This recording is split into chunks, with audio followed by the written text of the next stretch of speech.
Okay, so we're going to talk real quick about Bufferbloat.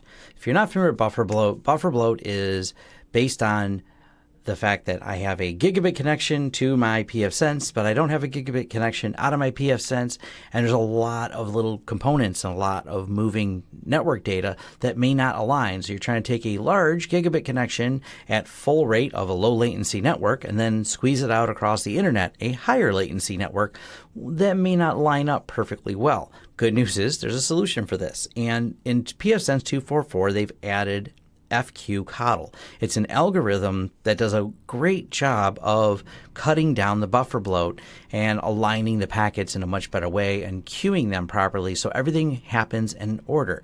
Now, this is an important part about firewalls, and in the earlier days of like the gaming, the old blue box Linksys firewalls that were so popular, I remember they would just fail because they couldn't handle the number of connections, and they had a lot of problems with this. And a lot of people see this as connections get faster, you do have to update your hardware or update your firewalls to have algorithms to handle the volume of connections and queue the packets in a fair way to efficiently get them out of your network. Now I'm going to leave a link here to those of you that want to know an in-depth look at how token bucket regulators work and how a first in, first out queue works and how you have to regulate that. Mark did a great explainer video. It's long, but man, it's a good education into CodelQ and how all these things work.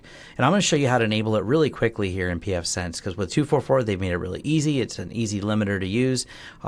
It's not part of the wizard, so that's why I wanted to make a video on it. You don't just next and west your way through this, but this will help with your buffer bloat problems. So I'll leave a link to Mark's video. It's a great dive into it so you have a better understanding of what's actually going on with the buffer bloat issues and how packet queuing occurs. All right, so my current buffer bloat is a C rating right now with nothing turned on in my firewall. So no traffic shaping, just basically a default setting of pfSense. I'm getting a C rating. So we're going to go over here, pfSense 2.4.4, and I'm under Firewalls, Traffic Shaper, and then Limiters. And we're going to walk through the, I'll leave a link to the slides that Netgate has on exactly how to set up these limiters, but I'm going to walk you through it as well. First box, check. And we're going to start with a WAN down one. So WAN, I don't believe spaces are allowed. So this is WAN down, and we're going to set it at 60 because I have a 60 megabit connection. So we say bandwidth megabits, 60, cool. Then we're going to leave the mask at none. Description, WAN down. Queue management algorithm. This is the part where we choose Codel. We choose a scheduler, which we have the first in, first out as default, and we're going to want to go ahead with Codel. They also have some other ones in there if you want to experiment with them. We have found that 1,000 works for us. That's the default suggested by Netgate. You can change that. I've seen someone mention in forums that it worked better for them at 2,000 or 3,000 because they had a much faster connection. So you may have to adjust the queue length, and this is how the queues are going to line up. Refer to Mark's video to understand how queues work, but you can tweak these and you can go in and adjust this.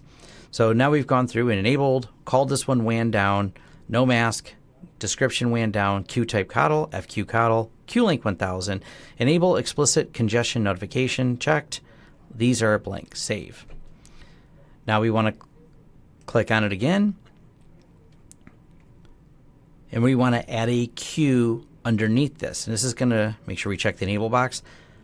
If you get to the firewall rules and you can't find this rule, it's probably because you don't have this queue enabled. I will note that.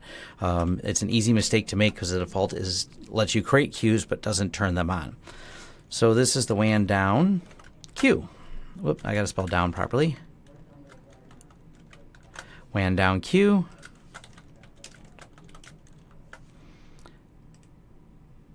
Codel. Queue length you can leave blank here. The default seems to be working fine for me. So now we have WAN down and WAN down queue.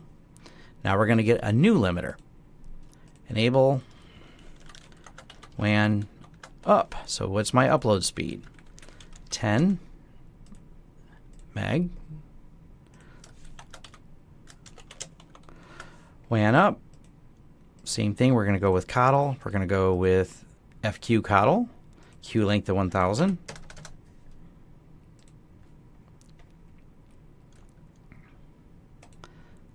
Save.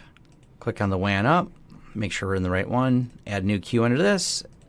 And you guessed it, WAN up. WAN up queue. Description, WAN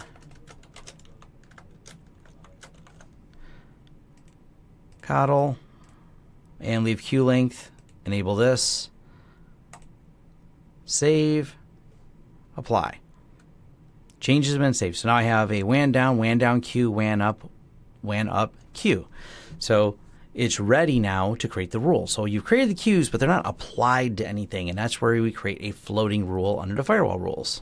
So we go over here to firewall rules, floating, add, choose WAN, direction, out, protocol, any. Now, if you're using IPv6, you can use both. I'm only using IPv4, but also make sure you're applying it to any protocol, because if you don't, well, it'll only do those protocols.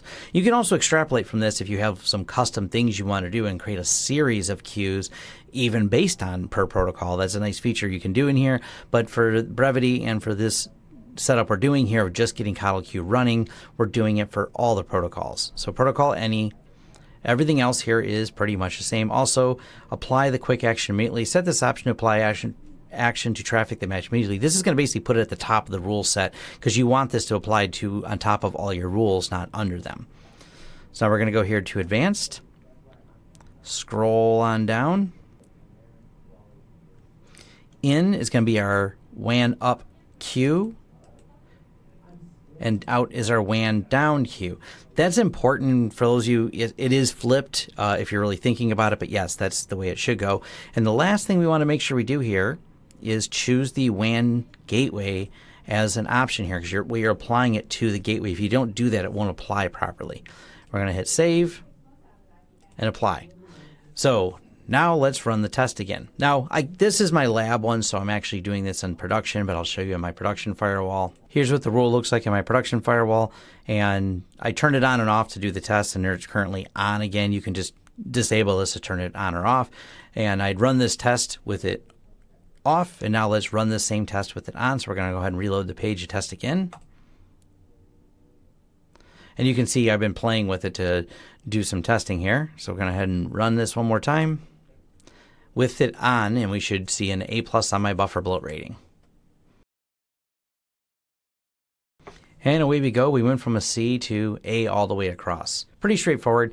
I'd actually gotten some of the results to be an A+ on this. And what had happened previously when I got the A+ was no one else was here at the office when I was testing this morning, so we got higher speeds. Right now, everyone's here, and our systems are doing lots of things, so I know there's a lot of all my servers and connections and all the things we host here are running on it. So there's going to be more packets in the queue, so I guess I didn't get the A+ rating this time. But this is all you have to do to get this to work. It's pretty straightforward to set these limiters up.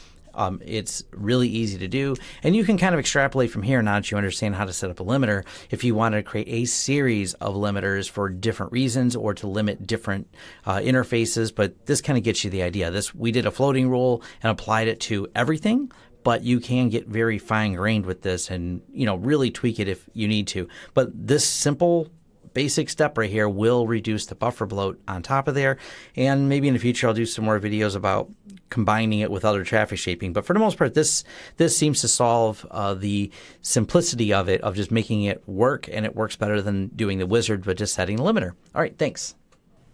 Thanks for watching. If you like this video, go ahead and click the thumbs up. Leave us some feedback below to let us know any details, what you like and didn't like as well, because we love hearing the feedback. Or if you just want to say thanks, leave a comment. If you want to be notified of new videos as they come out, go ahead and hit the subscribe and the bell icon. That lets YouTube know that you're interested in notifications. Hopefully they send them, as we've learned with YouTube. Anyways, if you want to contract us for consulting services, you go ahead and hit lawrencesystems.com, and you can reach out to us for all the projects that we can do and help you. We work with a lot of small businesses, IT companies, even some large companies, and you can farm different work out to us or just hire us as a consultant to help design your network.